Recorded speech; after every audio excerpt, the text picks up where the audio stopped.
Welcome back to another UnEpisode of the Josh and Brian Show, which is also known as Curiosity Continued. Yeah. So, I mean, this is just kind of like our ramblings. Like, Brian and I talk. We just talk a lot. And one day I'm like, let's record it. And Brian's like, no. And I'm like, yes. And he's like, no. And like 2 months later, he's like, let's just record it. Because I was hounding him like every week. Yes. And then he's like, okay, here we go. It's actually yeah. kind of like a mental throat clearing that happens here. You know? For It's real. Like, and you... It's just a download. Like, when Brian and I talk and then we just like get it out there, sometimes I'll literally like record the episode and I'll be like, what did I just talk about? It like almost needs to like ferment a little bit. Yes. Now, I have the advantage that I do it. the editing too. So Brian, like, at least, because Brian will be like, this is a little insight. Like the other day, he's like, don't we have these 3 episodes? And he mentions the 3 names. And I'm like, and I just take a screenshot of our published page and send it to him. And then there are the 3 episodes in order. He's like, I thought we had those 3 already left. Because we record usually several at a time. It's a little bit of the secret sauce here. We record several at a time and publish them out. Like right now we're out like 3 weeks. So I'm like, oh, yeah. And Brian's like, well, yippee skippy, there they are. And, you know, Brian does the log lines. He listens to them after they're edited. I do. I QA them. Yeah. Josh says QA this. And then I listen to it and I write the log line. But then we also found out that we kind of published an episode that we was published like twice. Closer, which we didn't know. And you did 2 different log lines. It's just so then we just renamed one a encore.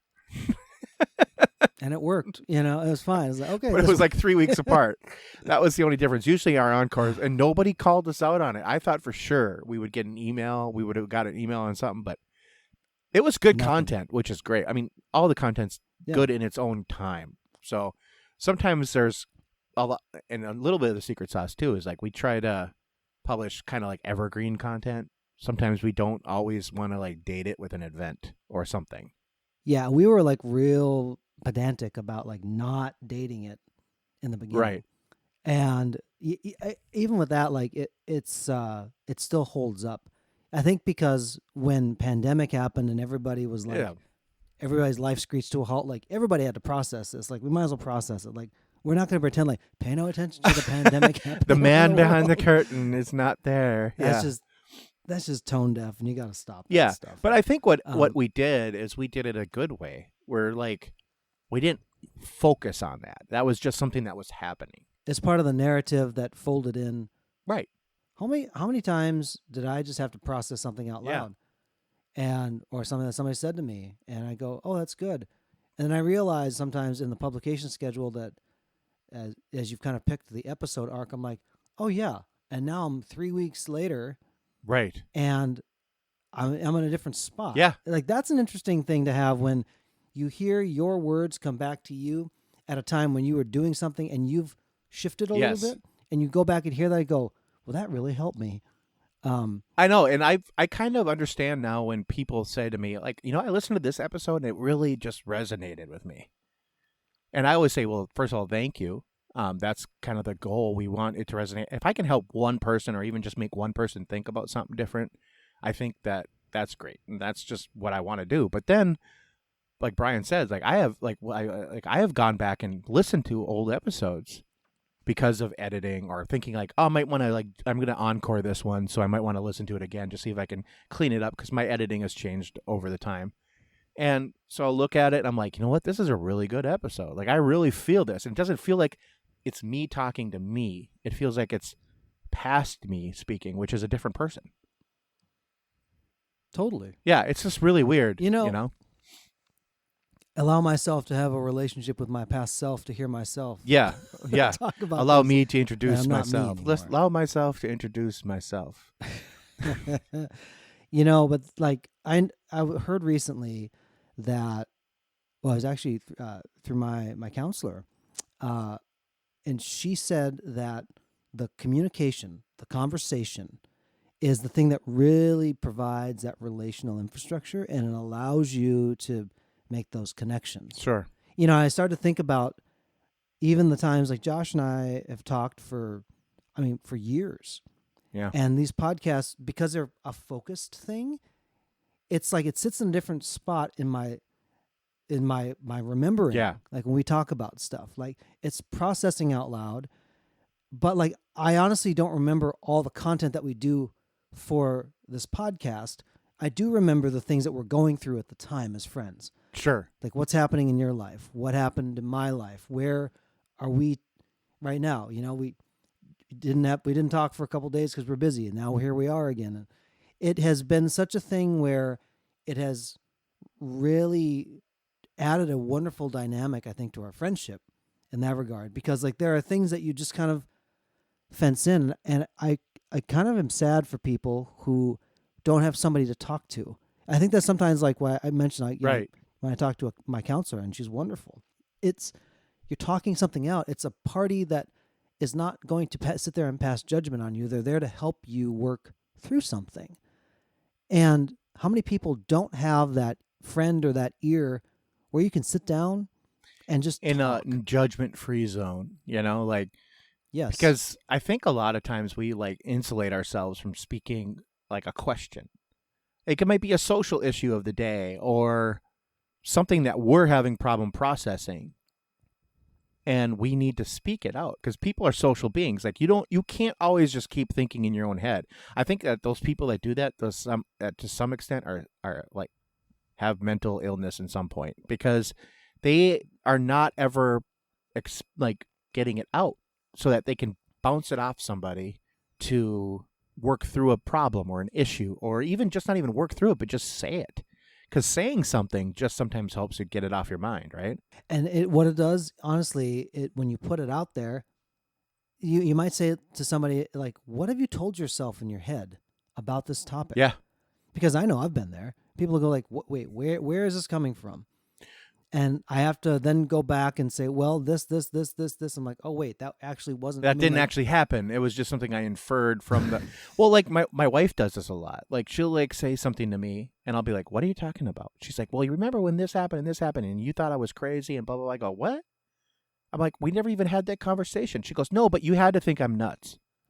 I'm like, no, actually, I didn't actually even remember it until you brought it up, first of all. Second of all, Right. I go, I don't think you're crazy. I go, why don't we just talk about this so that it doesn't build up to be this big issue? Let's talk about it when it's small. Yes.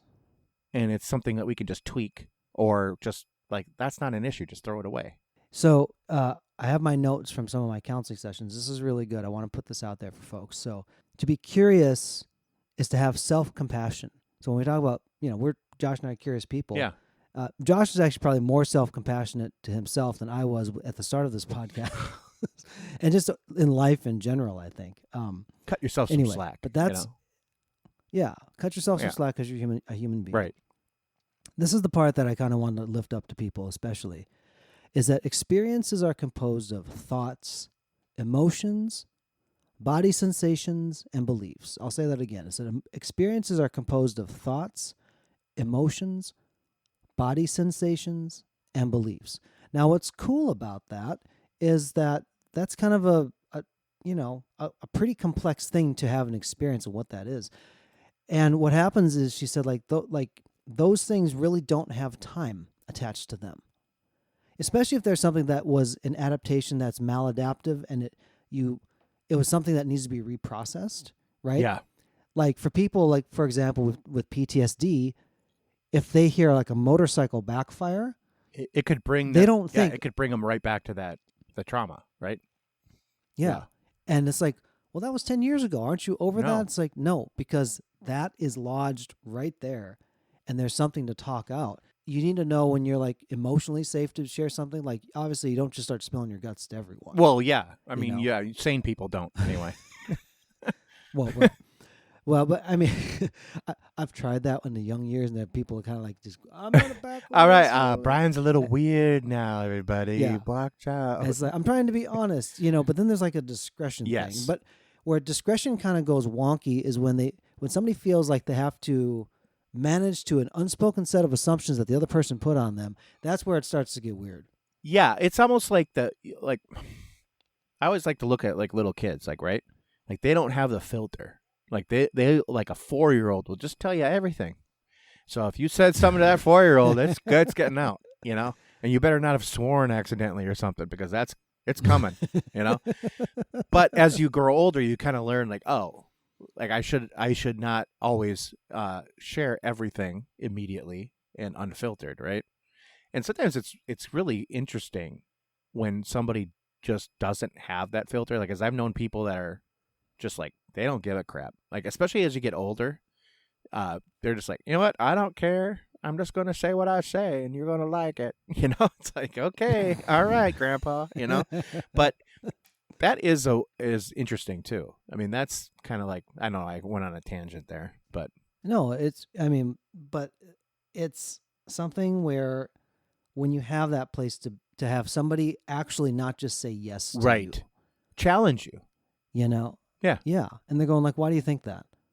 You know, and sometimes that brushes up against well, I don't like conflict. It's like, I just asked a question. yeah, Like like there's all these other things that start to run in, and please, like, be sensitive to that kind of stuff. If somebody doesn't want to talk about, like, I'm going to drag well, it then out don't of you. talk about It's it. like, Yeah, because there's always yeah, like, if you got in a fight with somebody, like for me, like if I get in a fight with somebody, not really fight. I don't really have fights with people. Like, I just have disagreements, right?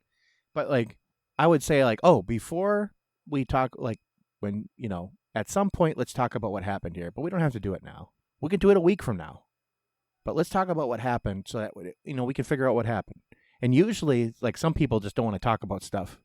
You know, if you had a disagreement or an altercation with somebody, they're just like, I just want to talk about it, you know, but later on, they probably will.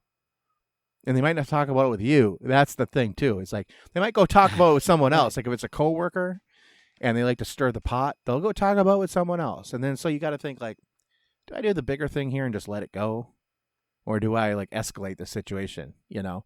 And 9 times out of 10, I'm de-escalating everything. I'm just like, I'll take the hit. I'll be like, you know, I'm just dumb. And I'll just let it go. And unfortunately, that's starting to, at work and in my other life, that's kind of like wearing out. They're starting to realize I'm not as stupid as they think I am. Like, you know what I mean? Like, I'm always like, oh, I'm just a mailman. Yeah, I don't know anything, you know? And they're starting to realize now, because I've been doing, like, interviews with newspapers and taking time off to go do other stuff. They're like, oh, Josh actually can string a sentence together somewhat coherently, you know? And one of my coworkers found our podcast. So now she listens to it, and then she's talking to everybody about it, which is fine, because, I mean, I put it out there for everybody. It's just kind of weird when the people, like, it didn't specifically tell them to go listen to it.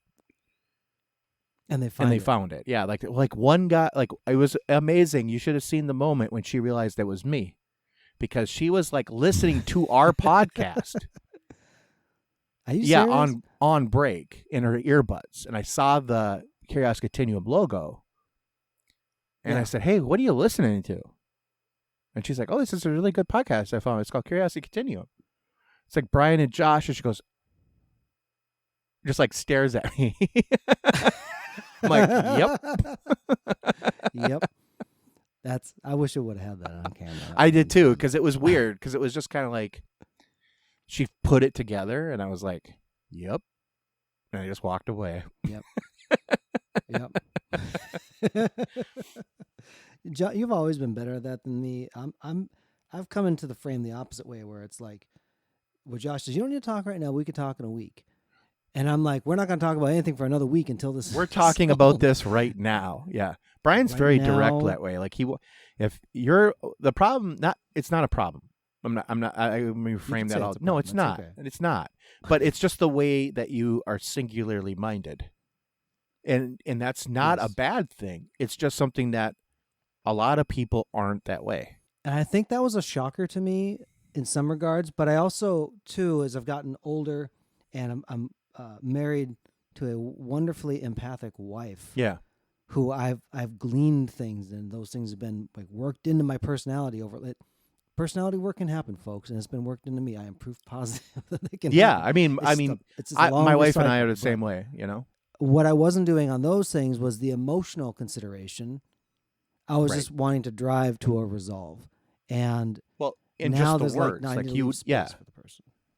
right? Like, you weren't thinking of the emotions involved. You were just thinking like, oh, let's get this work through. Yeah. Which is I mean, it's totally a valid way to look at something. And some people, sometimes that just works. Like if you're like talking to somebody like, look, I know you don't really like me, I don't really like you, but let's just work through this problem, you know? Yep. And you can just hammer it out. It happens more in like when you're working, I think, in your job. Like a lot of the people I work with, I'm being totally honest, I like them. I have no personal problems really with anybody I work with. But I just don't think like we'll be the best of friends ever. You know, and we do, and we like working together. I have no problem with that, but I just don't think I'm going to go out of my way to, like, I would help them outside of work or whatever, but I might not be like, oh, I'm going to take a week off and let's go on vacation together. You know, we're not going to go on long walks on the beach and stuff like that. This is just not going to happen. Yeah. But it's that like I don't have a personal problem with them though. And I think that sometimes that people think that we have to always be these like super cordial, nice to everybody all the time, and that's not always the case either. But you know, I mean, I'm just trying to. I don't know. I don't even know what I'm trying to say. But it's an UnEpisode, so whatever. Well, yeah. Well, everything is not everything. There's the clear definition of things at the core brings understanding, right? Yeah. It doesn't mean they got to be so precise on stuff. I mean, like, look, if you're going to be doing brain surgery, please be as precise as you possibly can be for the sake of the person on the table. If it's everything else, probably not. It's close enough, you know, but make sure that you've understood the close enough. Yeah. That's true. I guess it's all about context. And like I said, in every episode, it's about context. And that's what this whole thing's about. Mm-hmm. These type of things, the uncontext is a context to help us frame the context for the next thing. It's really how these UnEpisodes have shaped up. Yeah. That's why I like them, because it helps me knead the dough of my mind. Yes. To be able Knead to the dough of your mind, work it in, work it out, and then we're on to the next thing. So with this, we're going to pop it in the oven and let it bake for a minute. That was really dumb. I have my joke quality has just kind of increasingly diminished over the years. That's the where dad jokes. When I try, my wife says, when I try, I am not funny. If I just say it, like I'm. So people are laughing at you at that point. Yeah. Not with you. I'll tell myself a different story. Hey, however you get the laugh. That's what I would say. So in the meantime, go laugh at somebody. Maybe, not really. Yep. Till next time, this is And Brian. this is Josh. For Curiosity Continuum. That's kind of funny.